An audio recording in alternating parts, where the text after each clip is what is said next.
আসসালামু আলাইকুম রহমতুল্লাহ। ওই ইংরেজিতে একটা কথা আছে, মিসফরচুন নেভার কাম অ্যালোন, মানে মিসফরচুন নেভার কামস অ্যালোন। দুর্ভাগ্য কখনো একা আসে না, নেও ঠেলা। ভারত দিয়ে ভুটান নেপালে পণ্য পাঠাতে আর পারবে না বাংলাদেশ। পণ্য রপ্তানির ক্ষেত্রে দেওয়া বাংলাদেশকে ট্রান্স শিপমেন্ট বাতিল করেছে বাংলাদেশ সরকার।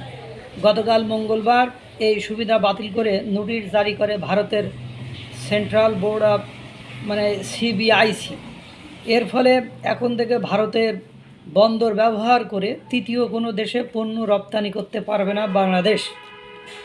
ভারতীয় সংবাদ মাধ্যম ইন্ডিয়ান এক্সপ্রেস বলছে, ভারতীয় স্থল ও শুল্ক স্টেশন ব্যবহার করে বন্দর এবং বিমানবন্দর দিয়ে তৃতীয় দেশে পণ্য রপ্তানির জন্য এই সুবিধা পেত বাংলাদেশ। ভারত বাংলাদেশকে এই সুবিধা দিয়েছিল। এবার এটা বাতিল করায় ভুটান, নেপাল ও মায়ানমারের পণ্য রপ্তানিতে সংকটে পড়বে বাংলাদেশ।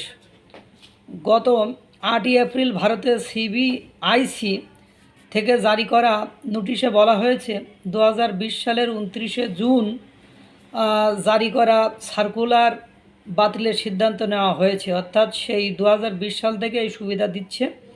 একটা সার্কুলার ছিল যে এইখান থেকে এমনি পণ্য রপ্তানি করতে পারবে, কোনো শুল্ক দিতে হবে না। এবং এই সিদ্ধান্ত ওরা বলছে যে এই সিদ্ধান্ত তাৎক্ষণিকভাবে কার্যকর হবে।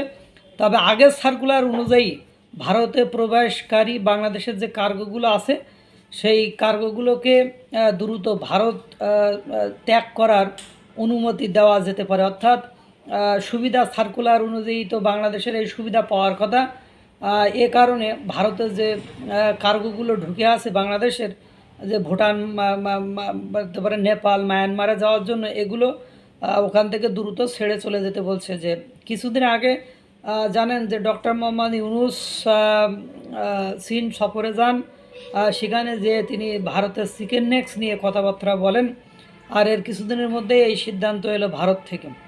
তারপরে লালমনিরহাটে চীনের সহায়তায় বিমান ঘাঁটি স্থাপন করবে। এসব কারণেই বাংলাদেশের এই ট্রান্সপোর্টের যে সিস্টেম, এটাকে বাতিল করে দিয়েছে ভারত সরকার। এতে করে বাংলাদেশ ভুটান, নেপালের সাথে যে ব্যবসায়িক যোগাযোগ করতো বা ব্যবসায়িক যে বিনিয়োগ বা নিয়োগ, রপ্তানি বাণিজ্য করতো, আমদানি রপ্তানি করতো, সেটা একেবারে বন্ধ হয়ে গেল।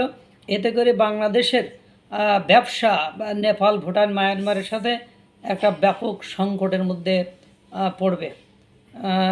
প্রতিবেশী রাষ্ট্র এখন যে ঘটনা কোন দিকে যায় আল্লাহ ভালো জানে। আল্লাহ তাআলা সকলকে ভালো রাখুক, সুস্থ রাখুক। আসসালামু আলাইকুম রহমতুল্লাহ।